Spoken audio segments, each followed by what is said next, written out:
Hello, folks. Welcome back to another edition of SHU Outdoors. My name is Mick. I'm your host, and today we're going to do a reaction video to Killer Chronicles. And I got some pretty hard reactions to this, and I hope you'll agree. In any event, hit me up in the comments and let me know what you think.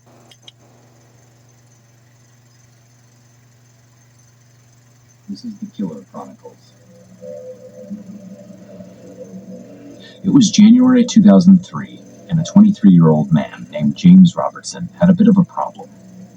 The year before, he and an acquaintance named William Schroeder were caught red-handed robbing a bank in Spring Hill, Florida, and now both of them were facing around 10 years in federal prison. Robertson badly wanted to avoid such a lengthy term of incarceration, but a plan he'd concocted to get himself out of it had just fallen apart. After his indictment, Robertson told the authorities he was willing to testify against Schroeder, and even claimed that Schroeder had coerced him into assisting in the bank robbery. Robertson was sure this would be enough to get him the sentence reduction he so coveted, especially since a judge had agreed to let him out of jail while his case was still pending.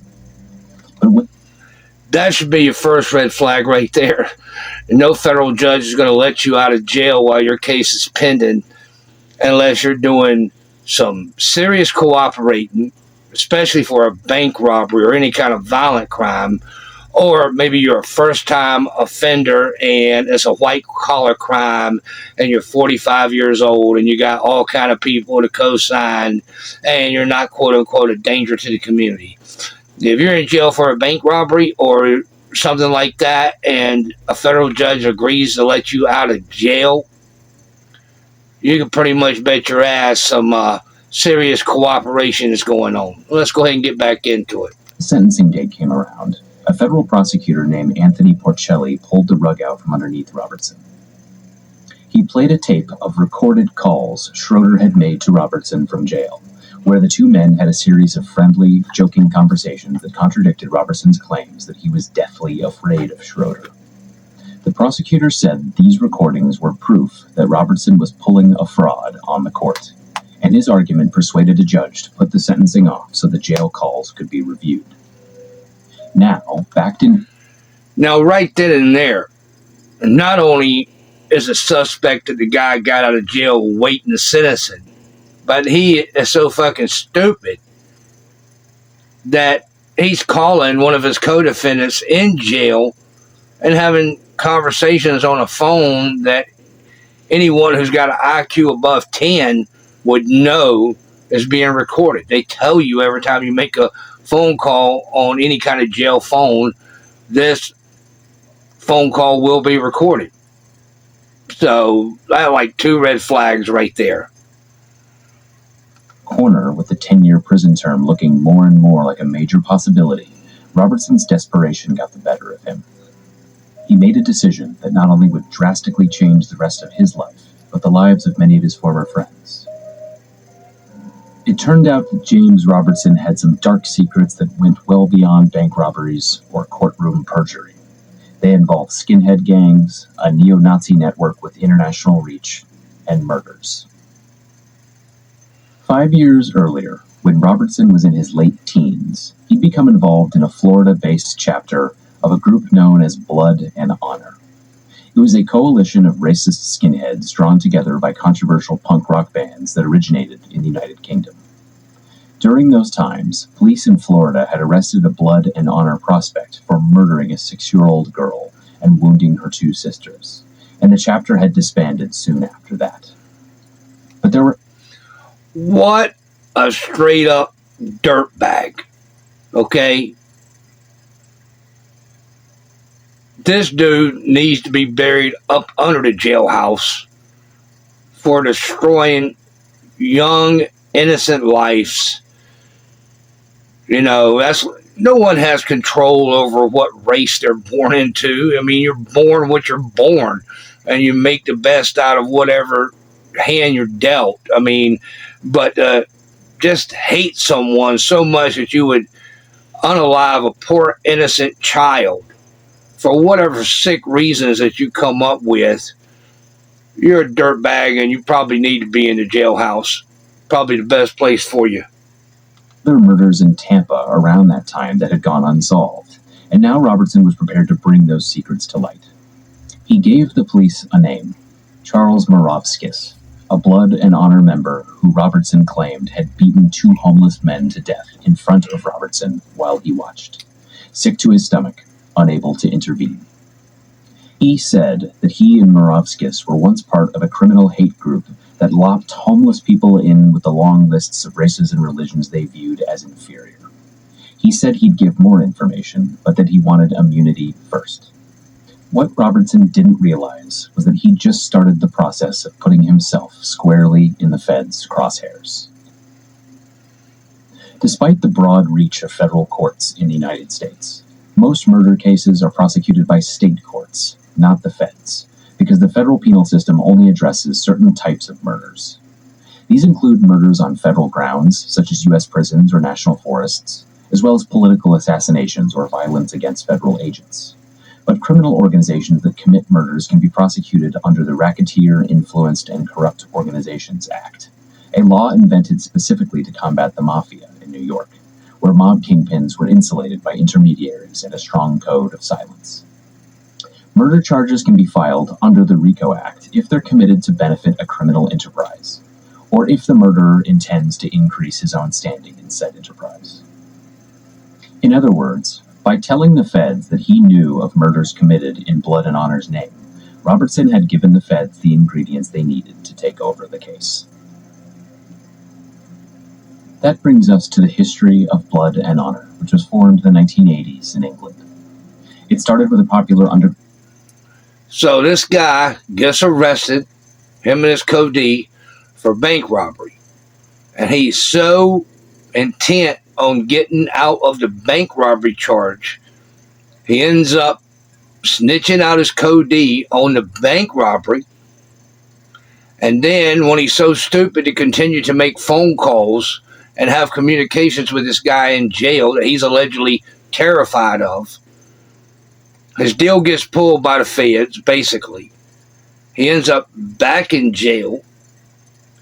And instead of just doing the time like a man, he says, hey, I know about some alleged homicides that occurred, and I'm willing to throw all these people under the bus, which they probably deserve to be thrown under the bus for what they did. Not properly. That's actually exactly what they deserved. So he ends up telling on all of them. But let's go ahead on and get back into it, and we'll keep the ball rolling. A punk band called Screwdriver, and its lead singer, the late Ian Stewart Donaldson, as well as another prominent skinhead named Nicky Crane, who would travel with the band and head up security.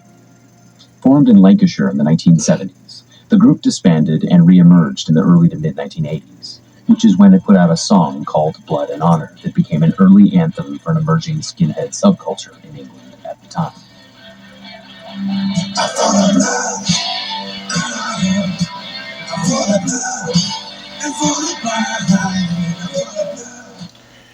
Screwdriver is probably the most infamous, popular skinhead band that ever existed. You have other really popular skinhead bands also, but Screwdriver and Ian Stewart is probably one of the most famous skinhead bands that have ever existed. And yeah. Has since been banned in Germany and named as a terrorist group in Canada. The Blood and Honor movement formed out of something called the Rock Against Communism, which was more or less a white power version of Coachella or Hardly Strictly. Involved the coalescence of several skinhead punk bands that would play shows around England, and which had developed a growing following of like-minded people despite the fact that they were completely despised by most of mainstream society, including radio DJs and club owners. From its start, Blood and Honor was explicitly racist and embraced neo-Nazi rhetoric and symbolism. It was also affiliated with Combat 18, a similar group that served as security for the British Nationalist Party. Aside from the music, Blood and Honor pushed many forms of racist propaganda, including literature and clothing designs, railing against black people, Jews, homosexuals, and basically any non-white race, and preparing for what they believed was an impending race war that would pit whites against other so-called bloodlines. Both Donaldson and Crane died in 1993, though by that point their lives had been on divergent paths. Crane came out as gay in 1992, and the skinhead movement subsequently turned his back on him while he was trying to distance himself from them. Donaldson, meanwhile, died in a car crash that some B&H members claim was an assassination, and became something of a martyr for the group. That's pretty much exactly what happened. And, when I was in federal prison, there's a lot of skinheads in federal prison. And a handful of them are very intelligent people who, for whatever reason, they chose to be a part of that movement. But based on my experience, most of them are just, and I'm not really trying to be disrespectful here, but are not extremely intelligent. Like, their whole philosophy is this based around mindless violence. That's the reason why I always distanced myself from them. And like I said on a prior episode, I've had the opportunity to be part of several different types of organizations in prison. I always distanced myself from all that, and I ran with the New York car, which was like the New York white car. And because I've never seen the logic of just disliking someone because of the color of their skin. It just never made sense to me. And when I was on Rikers Island alone, before I ever went to the feds, I've been in housing units where they weren't but 2 or 3 white guys. And for the most part, there were a few exceptions here and there, but for the most part, I was never treated badly because I was white. So it was just hard for me to wrap my mind around why would I dislike someone just because they're black or brown. You know what I mean? A lot of times I found I had a lot of common with them. They it's not all, but a lot of them like punk rock and hardcore, and we had a lot more in common than we had in common, and I just never could wrap my whole mind around just disliking someone because of their race or ethnicity. It just never really clicked in my mind. I never prescribed to that, even though back in the day I was offensive in certain things, certain apparel that I wore and whatnot. I never identified as being like a Nazi or anything like that, and I know a lot of people may take issue with that. But when you think of Nazis, right? Think of what happened in World War II, man. There was really nothing cool about that, and there's nothing about that I'd want to associate myself with as far as any kind of ideology or of a life philosophy. In present day here in the United States, you got these ICE agents roaming around the streets with their faces covered, unaliving people on camera, and they do have absolute qualified immunity. I know a lot of people don't want to accept that, but you can't sue a federal agent, okay? You know what I'm saying? Because if they're acting as a federal agent, you can't really sue them in state court, and the feds won't allow you to sue any kind of federal agent. I know a lot of people think they can be sued, and if you really think that, just do your research. It was called Bivens, 1983, and basically the Supreme Court said a federal agent has more or less absolute qualified immunity. And so that's what they're relying on when they send these ICE thugs out to do the things they're doing. Now, from a personal point of view, I don't necessarily have a problem with the government rounding criminal aliens up and exporting them back to their country. We got enough of our own criminals right here in this country. We don't need to import any. But if the government has allowed certain individuals to remain in this country, and these individuals has homes and families, and they're not criminals, and maybe their status is a little iffy, but they're not criminals. They're hardworking people. They work every day. They don't commit any crimes. They pay their taxes.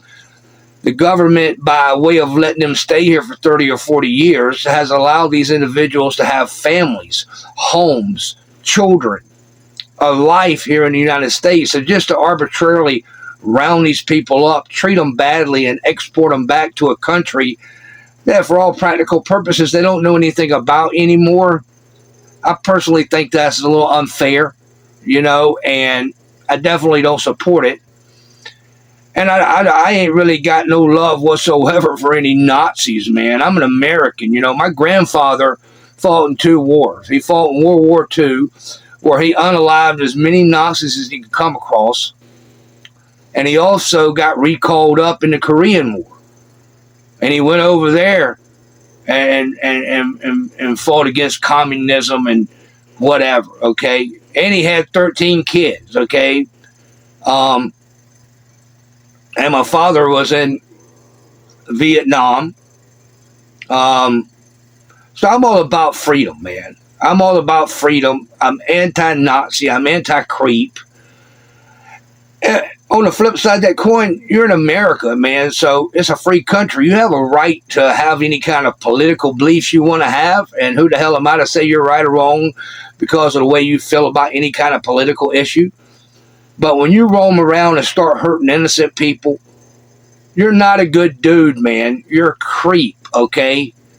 Especially when you're hurting innocent children and non-combatant women and just men and women trying to live their life the best that they know how to live it, So when it comes to the whole Nazi thing and the whole ICE thugs roaming around with their face covered in jack boots and unaliving people, you can count me out, man. I'm not interested. That's not the kind of country I want to live in, okay?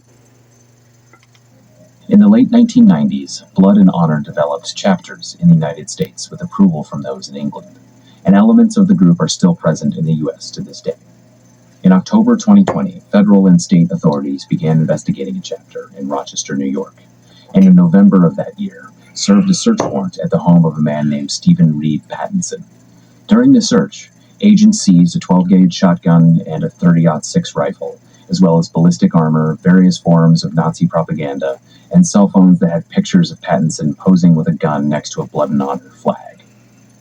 On social media posts and videos that were full of racial slurs and profanity, Pattinson talked about killing black people at a, quote, genocidal rate, and added that, quote, "They'll be calling me the angel of death. They'll be calling me the new Joseph Mengele," referencing a Nazi SS member who played a key role in the Holocaust and Nazi Germany's torturous human experimentation atrocities. He also talked about something a lot of skinheads and white supremacist members have referenced over the years: the belief that a so-called racial holy war is on the horizon. Pattinson said that, quote, "When it kicks off, I'm killing their kids." Now, when you look at this dude, right, making all these ridiculous rants on social media, does he seem like a stable person to you? He doesn't seem like a stable person to me. And to go on social media and say, when the race war kicks off, I'm going to start unaliving women and children, you're just an idiot, man. There is nothing cool about you. You're just an idiot, man. That's the best way I can sum it up, man. I don't see anything honorable about that. I don't see anything cool about that. And that's just the way I feel about it, man. Yeah. He has since pleaded guilty to a firearms offense. Of course he did. To be sentenced in May 2022. In the 1990s, in Florida. Now, this is the kind of guy here, when we were in federal prison, he's what's referred to as like a do-boy, okay? He would go and beat people up, hurt people, and I've seen this countless times to prove how down he is, to show everybody how serious he is, you know what I mean? And without him ever realizing it, he's basically just a disposable do-boy to people who are calling the shots. You know how many times in federal prison I've seen a good white guy, okay, nothing wrong with him, his paperwork was good, everything was good, and people like this creep would go and jump on him because some other creep told him to do it. And the good white dude was probably doing the right thing, and people owed him money or whatever, so they spun some kind of story and got a creep like this to go stab him 10 or 15 times. I've seen countless things like that happen. So, when I'm in, when I watch like videos of, these quote unquote dudes who couldn't make the cut and they're not good dudes, oftentimes that's the best dudes. All right. Because you got like these psychological manipulators who will manipulate guys like this to go do dirty deeds that they ain't got the balls to do themselves, but they'll manipulate guys like this to go do it who has something to prove and end up going and hurting actually a really good dude who doesn't have it coming. Just because I went to federal prison doesn't mean I want to become part of some radical gang. If that's your thing, it's cool, man, but it ain't, well, it's not really cool. But if that's your thing, it's your business, and that's why they have maximum security prisons and they have life without parole sentences just for guys like you. It never really was my thing, man. I mean, it's like, again, anybody who goes and hurts harmless children and facilitates that, you're a creep and you need to be buried under the darkest pit of a jail that they got to put you in. Blood and Honor members formed a chapter of 8 members and a handful of prospects. Members served as security for speaking engagements by former Ku Klux Klan member David Duke and prominent Holocaust denier David Irving, while others were tied to the Aryan Nations or other skinhead gangs that existed at the time. They stockpiled weapons and conducted militia training, like target practice and combat drills, to prepare for the racial holy war. They fought against anti-racist skinheads and other rival white supremacist groups who considered Blood and Honor to be infringing upon their territory in Tampa. They also sold CDs, T-shirts, and B&H magazine subscriptions in the hopes of buying land in Oregon or Washington to establish a base of operations there. And they engaged in a somewhat ritualistic practice known as bum rolling, where B&H members would seek... How is that honorable, man? To go beat up a homeless person who's already down and out on their luck, who is just trying to survive, and you take it upon yourself in the middle of the night to go beat them up or do some other horrible thing to them, man. That's not honorable. It doesn't make you a tough guy, and it doesn't make you an Aryan warrior. It makes your ass a clown. And again, when you do shit like that, that's exactly the reason why they built maximum security jails just for guys like you.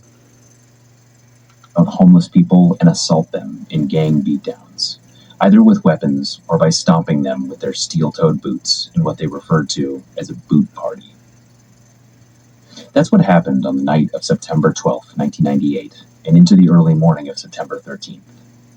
4 B&H members, James Robertson, Charles Moravskis, Corey Hulse, and Kenneth Hoover, drank beer throughout the night, then embarked on essentially what amounted to a human hunting expedition. The night earlier, a group of them, Moravskis, Robertson, and 2 others, had attempted to shoot a homeless black man with a black powder pistol and sprayed a prostitute with pepper spray before nearly beating a homeless man to death under a bridge. Then, Robertson told the group he knew where another homeless man frequently slept, and they piled into a car to seek him out. They ended up under the Crosstown Expressway in the vicinity of Meridian Street, near downtown Tampa, where 62-year-old Alfred Williams lived in a tent with his few meager possessions in the world. One member of the group asked Williams where to buy drugs, to see if he was a drug dealer whom B&H members despised. Williams, sensing the danger, began to run. Robertson chased down Williams and struck him with what witnesses described as either a crowbar or a tire iron, and the other 3 aided in the attack. They returned to Hoover's house for more beer and weapons. Hoover grabbed a metal cane, Moravskis got a club, and Hulse retrieved an axe. By all accounts, they were fired up and ready to find another victim. After more searching, they located 44-year-old Richard Arsenault in a wooded area east of 320 East Fletcher Avenue, near I-275. Like Williams, Arsenault sensed that he was in danger and tried to flee, but they surrounded him and beat him to a pulp, with Hulse delivering blow after blow with the axe, until he accidentally knocked Hoover in the face with a backswing, blooding him below the eye. They again returned to Hoover's house and attempted to clean up and destroy bloody clothes and weapons. This time, as Moravskis would later testify, the mood was much more somber. That first guy, we weren't, sure. We suspected that he may be dead, but we didn't know. The second guy, it was just obvious. Police discovered both victims' bodies on September 13th, 1998, but the case quickly went cold. The murders received almost no media attention, and one follow-up article quoted a police investigator saying the cases didn't appear to be related, an odd remark given that both murders had at least one weapon in common.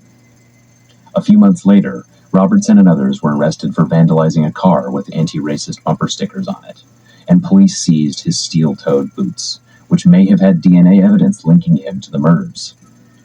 But police destroyed the boots without testing them. However, 6 months later, another B&H associate committed a murder that no one could ignore.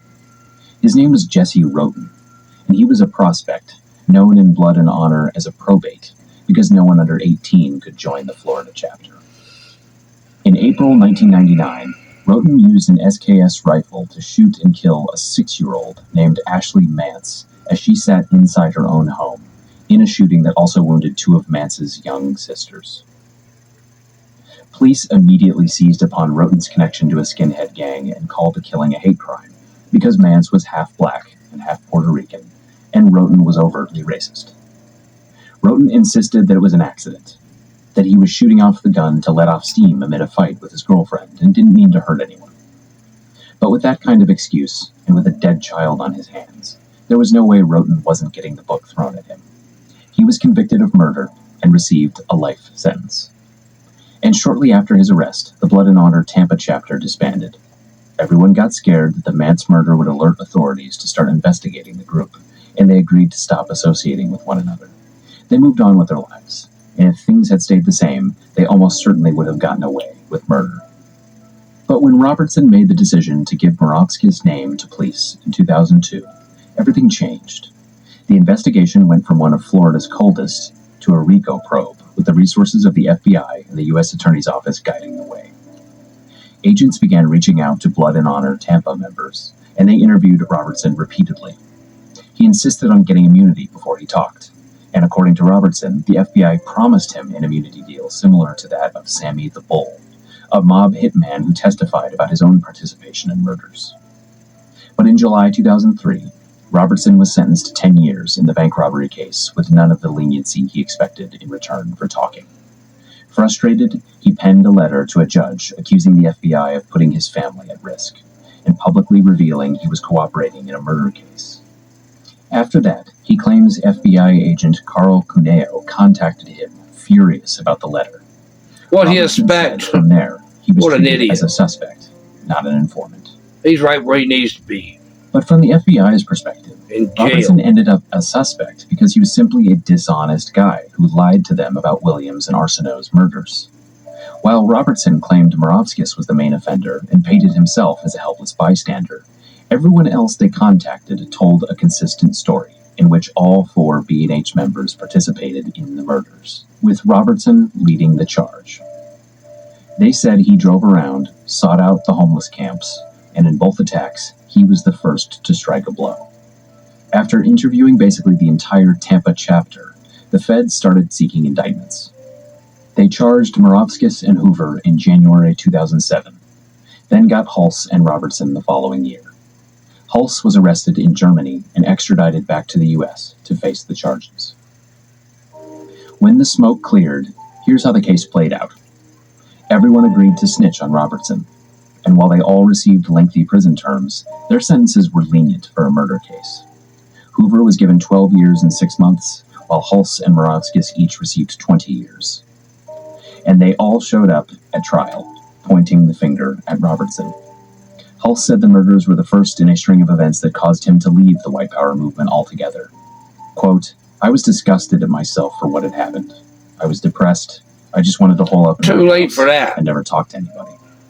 Even Jesse Roten was called as a prosecution witness against Robertson to testify about B&H and how the group viewed homeless people as, quote, scum of the earth.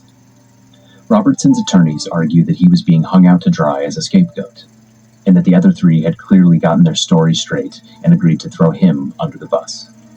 But jurors convicted Robertson of murder in aid of racketeering. He was given a double life sentence, and 20 years after his bank robbery arrest, at age 42, he is still incarcerated and still filing appeals to try to get out. Good luck with that. It ain't never happened. The fact that he was only 19 at the time of the murders, and said he deserves leniency for having poor impulse control in his youth. Most consistently, he has claimed time and time again that the FBI did him dirty by promising immunity, then making him the main target of a murder investigation that never would have been reopened and solved if not for Robertson himself. That's it for now. Thank you for listening. So what you got there is a whole bunch of alleged tough guys, Aryan warriors. I don't want to use that term. Aryan something or another, who are going around targeting innocent people, innocent children, homeless people.